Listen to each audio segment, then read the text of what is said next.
Welcome back to Delusions of Automotive Grandeur, Yeah. uh, a wonderful, wonderful podcast available on all the usual streams. Uh-huh. Hosted by none other than myself, Charles, and Steven and Brent. I don't know which way. Doesn't matter. We're all here. It's like the Brady Hello. Bunch. It's the Brady Bunch. All Here's a over. story. Yeah, we're supposed Story to about all- Charlie. I have to look down. Brent's like, what is that show? I've never heard of that. We did not I rehearse. know about SpongeBob though. Can you tell we didn't rehearse this? Anywho, how's it going, y'all? All right. Well, what's new in the world for car shit that you're into? What's up? Let's talk about it. I've got a 30-second Falcon update. 30-second The shipping's booked. They've taken my money, but I don't know when the car's coming. And so hopefully, that wasn't a scam. And Okay, I was gonna say, is there like a tracking number situation? Like, is there a GPS like you can punch in and follow? well, they've not taken the car yet, so that's a starting point. Well, that's a good. I guess yeah. You got visuals from your uncle. Yeah. It's she's safe for now. And we'll get a 24-hour warning. Then it's like a mad scramble to get that son of a bitch out there and ready to be picked up. But that'll be exciting. What's the transit time like on that? Is it like 2 days? Because it's only Ohio, right? Like Yeah. I The can't thing is, imagine more than that. well, I was talking to Brent about it, Charlie, and like it would make sense that basically their business model is, because if you think about it, it's still a pretty good deal for getting a car shipped and insured and all that shit here, and they have to make money. Yeah. They basically have like a dispatcher who figures out how is this going to be profitable, and it has to be when a truck happens to be passing by that has room for it, that happens to be going in the general region. Yeah. So basically, the heads up I was given was like 1 to 3 weeks for it to be picked up, Gotcha. and then actually it was supposed to be like 1 to 3 weeks like total. So I don't know what that means. Gotcha. But she'll hopefully get here. I'm really curious to see when they get it out, because it doesn't run. So I figure they're going to push it way up against the cab inside the 18-wheeler, so it's like the furthest one in, so they can get other stuff in and out, I guess.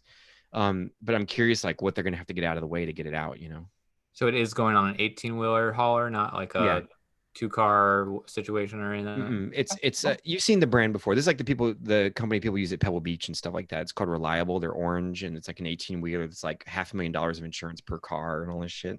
So I'm saying they're gonna Encore's delivery. You feeling fancy? Oh yeah. So like I'm really curious. I have like a hairball. I guess I'm molting. But like are they gonna get McLarens out of the way and stuff? Like that's what I want to know. I'll be like, no, the McLaren's mine. It's not. I feel like I've seen your road, and I'm gonna say no. They're not gonna do that. they're gonna take one look and be like, hey, we'll meet you on Pantops, and we'll see you there. Your car is parked at the grocery store on Pantops. Just come get it whenever you feel like it. Oh, they don't even park on Pantops. They park in the center of Pantops when they are unloading. I don't know. I've seen that for the dealers, right? There's like for the dealers. Yeah, they just like pull them off Pantops for non-locals. Big Mountain in Charlottesville. Mountain is a loose description of it's a big hill. It was a mountain probably when you had a horse and buggy. But anywho, yeah, it's a big tall road now, and all the dealerships are lined up on like this one strip, and it's a 2-lane highway on either side with a turn lane in the center, and that's usually where all the 18-wheelers park for the hot second to drop their shit off. And a pretty decent diner across the street. Is it Hilltop or something like that? Tip Top. Something like that. But the problem with them is that they are always too crowded. Like it seems like every time I'm like, why is there no parking spaces anywhere? Yep. I remember when we were trying to go and pull in and pulled right back out. Yeah. Nope. You got to get there. You got to be there at 8 a.m. or not at all. Are they open all night? They've got to be 24 hours, right? It seems like they're like, I think they close at like maybe 9. Yeah. It's one of my favorite things about New York City or in the surrounding areas of the diners, because it's like, it's like, oh, you want good Indian food or lasagna? Like, come to a diner in New York. Like, yeah. I mean, there's definitely some good. It's one of those things. I feel like we have some really high quality food. We just don't have the hours. Like, there's just not enough. Like, yeah. But yeah, it is what it is. Like Brent, so one of my other favorite things about Manhattan in particular is the fact that there are so many people there that if you come up with like a really niche idea for a business, chances are there's enough clientele there for it to actually exist, which means subsequently you have businesses that exist there that wouldn't exist anywhere else. For instance, like those cat cafes where you pay like $10 to hang out with a cat for 20 minutes in the middle of the day to There's a reduce couple out stress. here. Oh, out there. I'm not surprised in Cali. There was It's a, like $45 per like half an hour meeting. hey, Molly, can I pimp you out? So in New York, there was a Like occasion $1 an hour rate here in Charlottesville for translation. that's on the corner of the Cats of the Night. I'm trying to think of some other word for cat. Anyway, Don't do it. I'm not doing it. There was a place in New York that was all they had was lasagna. There was 60 different types of lasagna. It was on one of the avenues. It was very cold, I remember. Garfield's Cafe. But the lasagna was warm. Ooh, yes, Garfield. He's my friend. He's all of our friends. He's lasagna's mortal enemy. And then the other thing was that there was like I said, there was a Cajun pizza place. I mean, how do you have enough people to support a Cajun? It's like, look, there's shrimp on my pizza or there's crawfish. I mean, we don't have regular pizza. We only have Cajun pizza. Just go to Dollar Slice. You're good. Yeah, like I mean, that's honestly all the thing I miss the most about going to like traveling to New York is like getting super cheap big slices, and it's like, oh yeah, this is $3 for a meal, and you're like, great, Well, cool. It was perfect for lunches. It's Oh, just yeah, like, it's I don't feel like packing lunch today. Yeah, Oh, I got one it's only slice. $2.25 for 2 slices and a soda. Yeah, All right. exactly. It's like I got $5 in my it. pocket. I have lunch, no problem. Mhm. So Brent, what did you see at the gas station this week? Homeless man beating himself up. Oh, Yep. That sounds like a Florida thing. Other And than bath then- salts, though. And then the ambulance showed up and he ran. Oh, Shit. well, understandable. It's expensive. You don't want to pay for that. Yeah. So Yeah. Charlie, What up? I have a challenge. You have a challenge. I'm considering attempting this myself, but I thought about consulting the material scientist.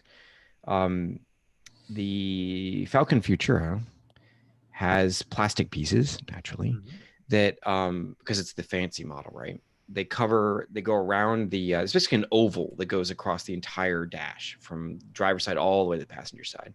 Mm-hmm. And the right side of the oval is formed by the glove box, which has a 90-degree side on the other side. Then there's a square panel in the middle that the radio comes out of, and then square edge, and then it goes over and there's a round edge by the driver's side mirror. And from the factory, these are the reliefs are painted like a satin black, like a camera case kind of thing. And then of course there's sections which are clear. And the edges of it were what the fuck is it called? What's the is it like vacuum formed chrome or something like that? Yeah, that sounds right. Yeah, it's something like that. I think that process existed in the 60s, but whatever it is, it flaked off because of temperature and time and everything.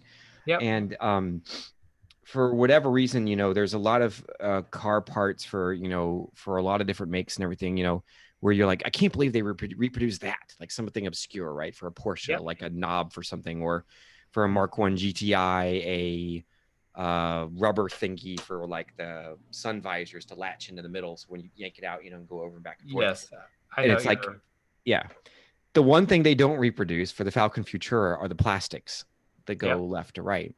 And so I did some research watching Tested. Adam Savage from Mythbusters has found a couple really good chromes where you can that's actually a spray paint, and it works on plastic. And a lot of the challenges is that usually the finishes are pretty fragile. And so people tend to clear coat them, but then the clear coat turns yellow. And what he found was it was a 2-part system. I forgot the name of it, where it really looks pretty damn good. And the clear does not turn amber.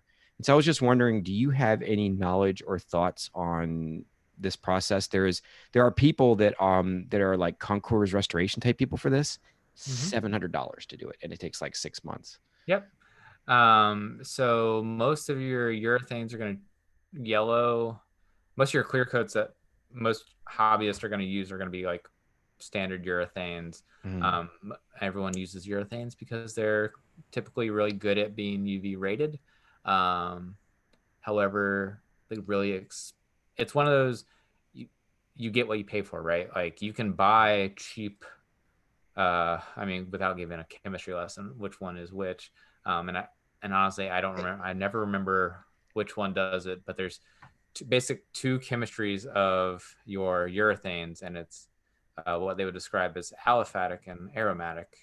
I thought it was urethane or myothane. Okay, I'm gonna leave now. Yes. I'm leaving. I'm leaving. Thank Okay, you. go ahead. Thank Finish. you. I love this in depth shit. Go as deep as you go. Yeah, As so- deep in depth as you want on this. Like, So I think it's the aromatics that tend to yellow. And if I get this flipped, sorry for all you science nerds who know what the about.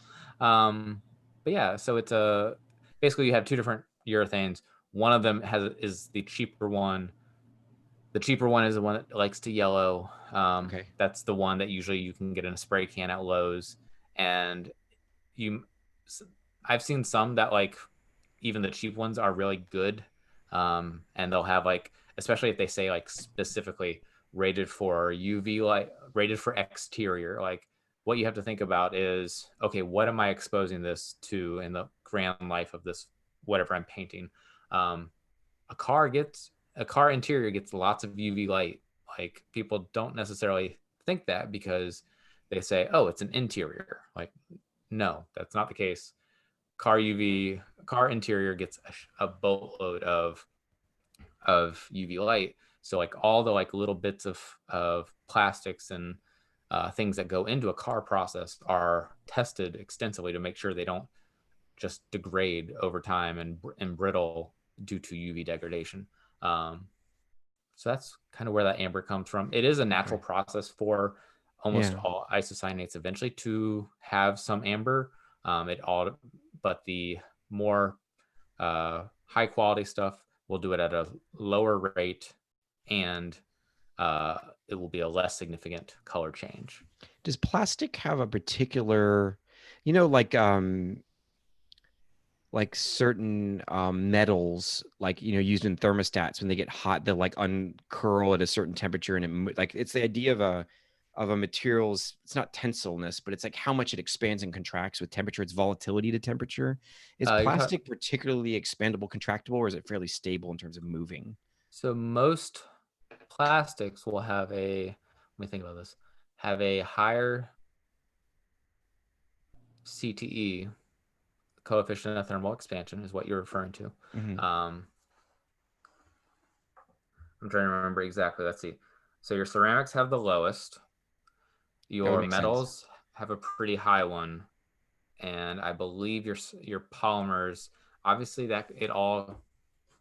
we can't say plastic and cover everything because that's really just not how we process. Plastics alone come into different categories of thermoset versus thermoplastic. Like a thermoplastic's going to expand and also like eventually turn to a liquid. So like really bad CT technically.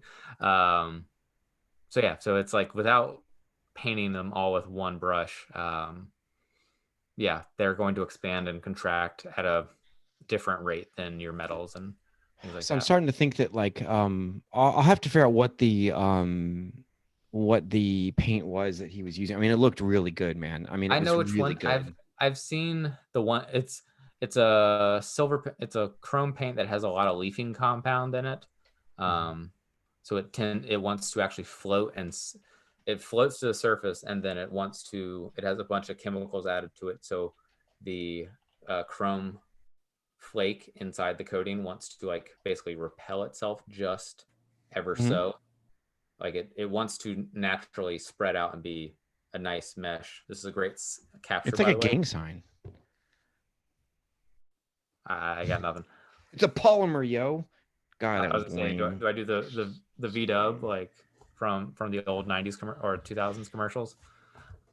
Brent, please stop interrupting Charlie. Thanks. Go ahead, Charlie. Brent's like, this is too much polymer for me. I'm all about the urethane. Epoxy. The CTE of Brent's face when he laughs. I'm just making shit up now. So basically, you have no experience with actually trying to do chrome on plastic personally. I've seen it. I have never done it myself. Like the plastic chrome stuff, I think always is kind of like bleh. Especially because like now, if it's already flaked off, like the worst thing that can happen is you paint it and put a bad paint job on it, and then you're like, yeah, whatever, black it out. Or That's what it has now. It's someone masked it off and spray painted where the Yeah. chrome was silver, basically. that's totally fine. I was gonna say, Yeah. alternatively, there's some really good vinyls out there. Like Oh, I hadn't thought it's about that. there's some really good vinyl effects stuff out there, and like, yeah, it's not gonna be, you know, a Concours restoration, Mhm. but also like that's not what you're doing with this project. Yeah, I don't think no, so. I think I think you're onto something, Charlie. I think that the actual like getting it. I mean, this car happens to be a pretty decent car. Like Yeah. it's not like the Mustang where it's sort of that's a hot rod, you know. And so I was thinking it would be really nice, and also it would look really cool in chrome. But I think the main thing I'm going to try to do is, since it already has a paint job on it, that's first of all, it's not very good. The masking was bad, but I think I can be very careful with like gentle like dental tools or plastic scrapers and clean up some of the masking and make it look better. Maybe even repaint it. But I kind of I don't really have anything to lose. It's Right. like I could experiment with the new finish, and if it doesn't work, okay, fine. It's already screwed anyway. Like, Right. The other comment I'll add about painting interior bits is like paints have a tendency to want to off gas for a long time, and that's Yeah. typically why a lot of them will. I bet a lot of that lead time for the Concours level stuff is like literally letting it off gas, because wow. Okay. it takes like you put it in an oven or whatever and bake it, it'll off gas very quickly, but also you're putting plastics in an oven, and plastics that are already potentially embrittled. So Oh, like, that's a really good point. I know Yeah. that like Adam Savage and tested that he has like hair dryers. He just buys a bunch of cheap ones at Goodwill and Yeah. he uses them to speed up like primer drying for when he wants to recoat like a smaller model he's doing or something like that. Yep. Or something that's metal. It never occurred to me that if you have a brittle old plastic that you're restoring, that you can't speed the process. So it just has to do Yeah. its thing. yeah, Hmm. there are tricks to this, but like it's one of those, like just be mindful of that. And We could talk yeah. about, we could see if we could talk about CTE for 24 hours straight once. It'll put me to sleep, and I already spend most of my workday dealing with issues around that. So Okay. we're Well, fast. I'm gonna look into So- it. I'm gonna tell you what, Charlie. I'll figure out what he used, and I'll tell you what it is, just Yeah. out of curiosity, because it might be fun to look through it with you. Maybe Yeah. next week or another week. That'd be cool. What you got, Brent? Update from GTI Ben Kenobi. Oh, Ben Kenobi. For Ben Kenobi. He is getting the plates for the Forerunner tomorrow. Oh snap! that is very cool. Have you guys ever heard of Star Wars? Never. We're lame. Sorry. Never heard of Star Wars. Not even once in my life. I don't know Yeah. what a lightsaber is. What's up? Someone pointed out in a Twitter post that's going around that the last thing Obi-Wan Kenobi saw on Earth, on the first Death Star, I guess, was Luke and Leia reunited, and then he smiled a little bit and then got chopped in half. It's heavy, yo. Not that I know much about those movies, nor care about them. Okay. That's what happened to me today. That anyway. Thank you, Stephen. I tried to share. I Race appreciate it. cars, race car drivers. There are a lot of debates about like which series has the best drivers, but I'm going to ask y'all a question. It's not really like like specifically like, well, Lewis Hamilton. It's not that. What I'm trying to say is like which racing series of all of them, like the main professional ones, are like display like the pinnacle of driving skill. Pinnacle.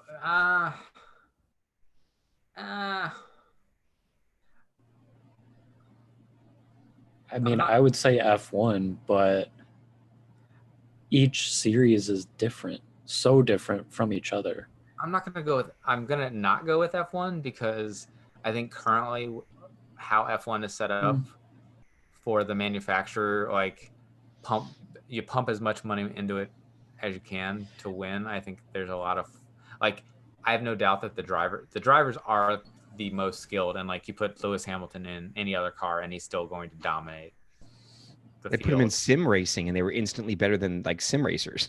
Right. Yeah. I mean, but I'm thinking of like go ahead, Brent. It looks like you have a counter.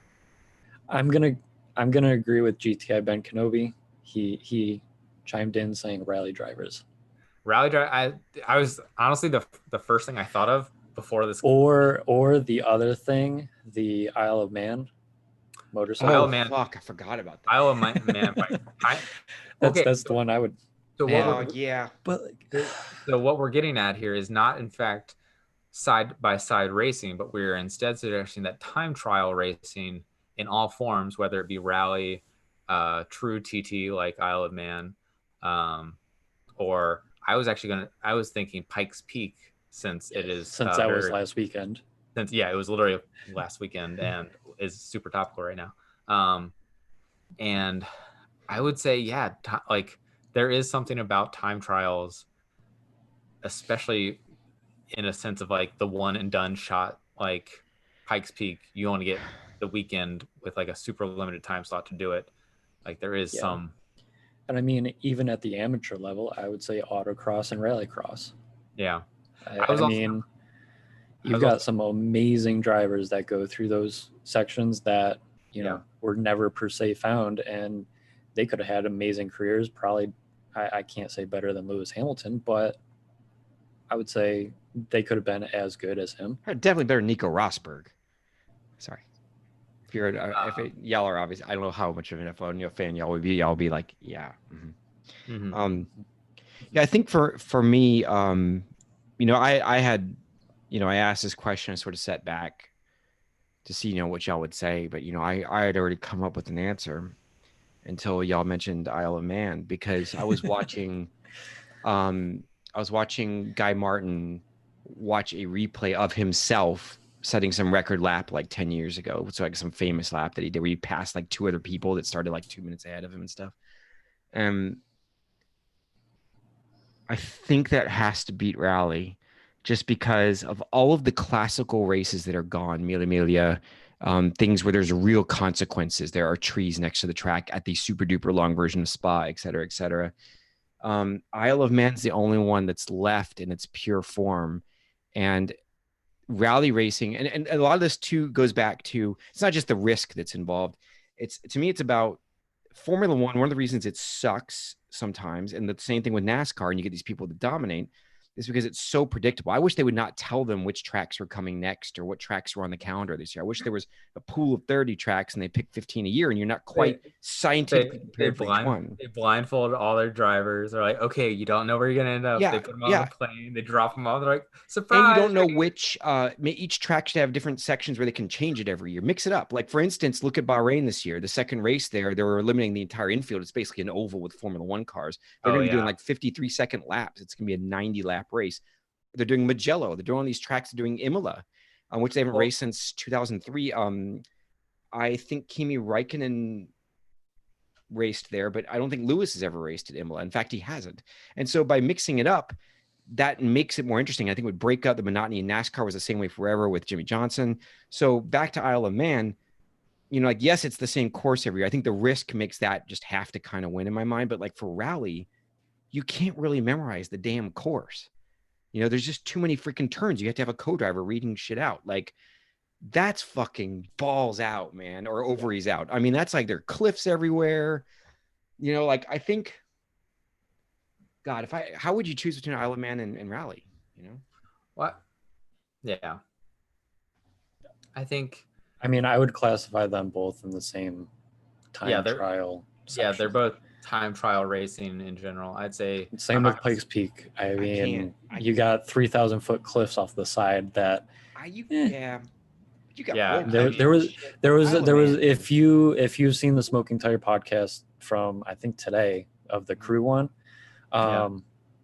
they show pictures of one of the Porsches that literally jumped over a freaking river or a lake or something, and went end over end a couple times and flipped a couple times. Yep. Yeah. And he got out.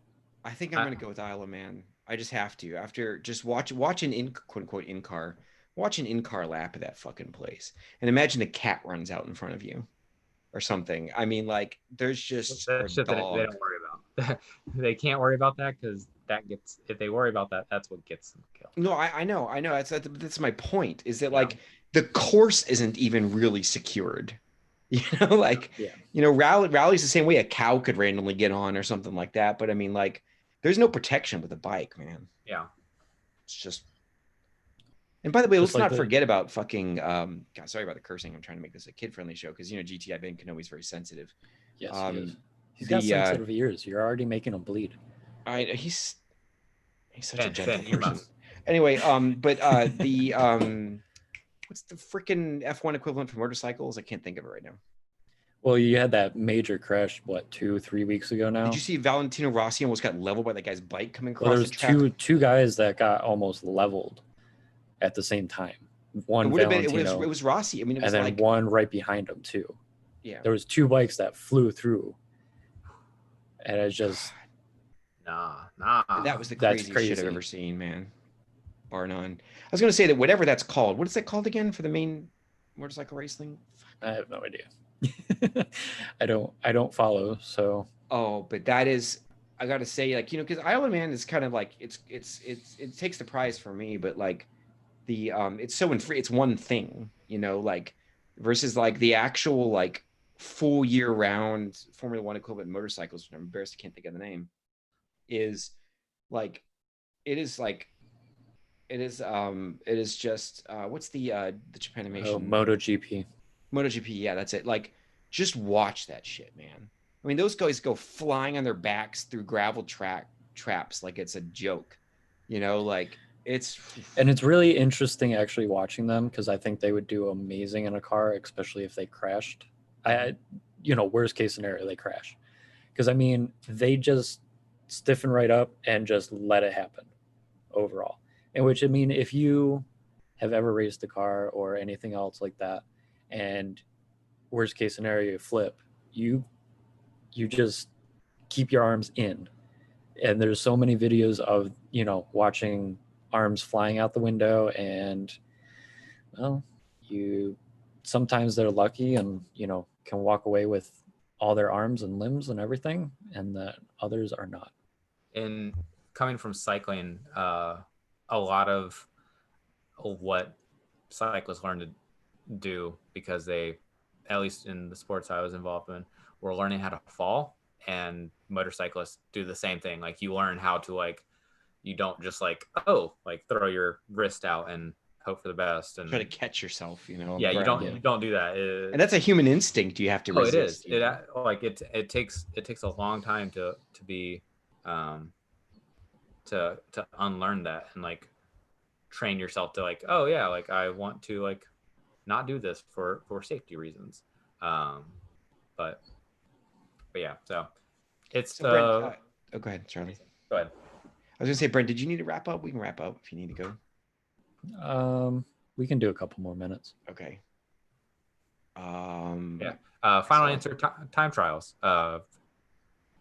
For sure. There's no I'd love to see something like a Lewis Hamilton in a time trial F1 car. I mean, now it's kind of crazy because thinking of Pikes Peak, that's a real possibility because you could totally put an F1 car and but it's obviously not tuned for that. But I mean, they could figure it out.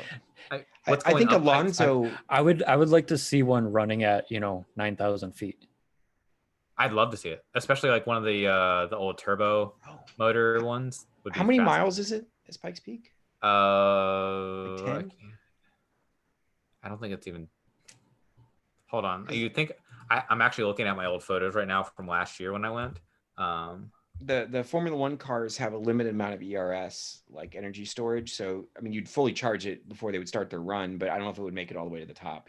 12.42 miles. Yeah, that's too long. They wouldn't make it to the top with all of it. But they could use it. They could meter it out here and there. However, the Volkswagen IDR did have enough power to complete the run up for that. So I would say the IDR does not have that much more power or onboard power storage than. Well, and also Formula One charges when it brakes. So there are tight turns where you have to brake on the way up, right? An F1 car could make a 12-mile run to the top. But you know what I'm talking about, the ERS though, right? It's like a supplementary energy source they charge under braking and stuff. Yeah. So if you're not braking a lot, like Oh, on you're the brake- oval, they would just run out of it, like. You got to watch some onboards of some Pike Peak. There's plenty of braking. Okay, yeah. I think I watched I think it was Guy Martin did it on a motorcycle or something. I can't remember. He's got some cool documentaries on BBC.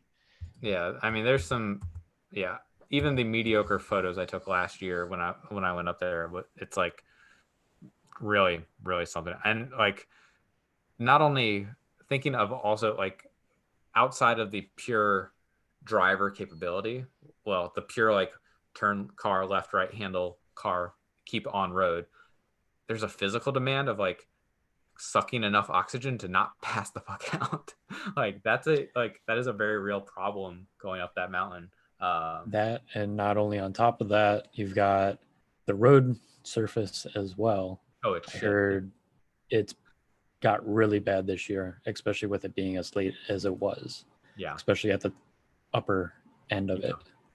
Yeah, I did a job that was right there. That would have been awesome. I could have gone there like every year. Oh, you should have gone. Oh man. It's not green enough for me. I need trees. I had an opportunity last year to get out that direction, and it was in Colorado Springs. It was a week after Pikes Peak, and I was like, no, why? Yeah, super disappointing, but I got to at least run an Audi and drive it up. Like literally got off the plane, drove an hour to Colorado Springs, and then drove up the mountain, drinking lots of water. Lots of water. All right, let's wrap this sucker up, man. Wrap it up. All right. Closing remarks. What we got? Like, well, we should I'll be like, you say comment, you say subscribe. Comment? No, comment, subscribe. That sounds so corny. Stop it. That's horrible. I like like- corn. Well, I Like, guess comment, that's it. subscribe. We're on Spotify or something, whatever the kids use. Spotify, iTunes, YouTube, obviously. iTunes. Yep. Smoke signals. Wherever you get your podcast these days. Yeah, we're gonna work on the smoke signals for next week. Oh wait, I'm not here next week, so No smoke signals. We'll use Yeah, a carbon you guys- cutout of a you- Mini Cooper. you What color would it be, Charlie? you guys are on Black, your I own. think. I think it would be black, wouldn't it? Gray? No, it would be black. It would be a black Mini Cooper. Right, it's black. Brent, get a different color car next time. You're not helping us any. Nope. Get a blue car. Yeah, get a blue car. That's all right. All my cars are silver. I'm boring too. It's fine. No, I don't know. I just like the dark gray. It looks so good. No So worries. good. All right. Have a good one, everybody. Good Later, talk, Ben y'all. Kenobi. Later.